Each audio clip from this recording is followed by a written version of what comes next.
Yeah, that class struggle really defined what Everett was all about. There were the haves and the have-nots.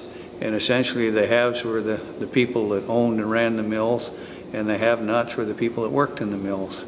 And those workers were really at the mercy of what those mill owners wanted to do.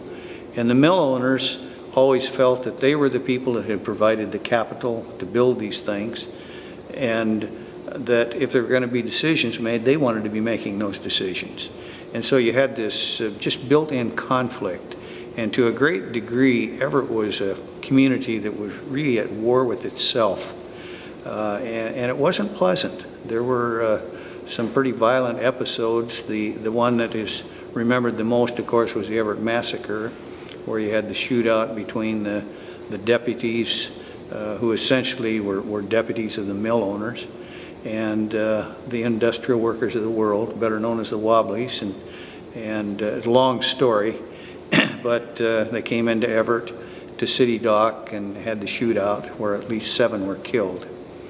And it's one of the things about this conflict too, I think it's easy and sometimes it's done that people try and make it a black and white thing. And I always see it as more of an issue of gray. You know, I think the color of truth is gray, that the mill owners were the people that took the risks with the money.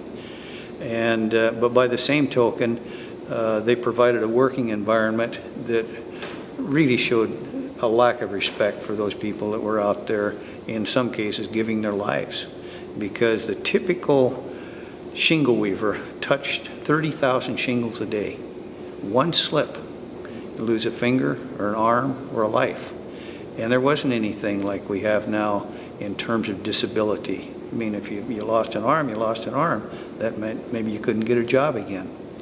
So it was, as I say, that really, I think, was the main cultural condition in Everett, was that conflict.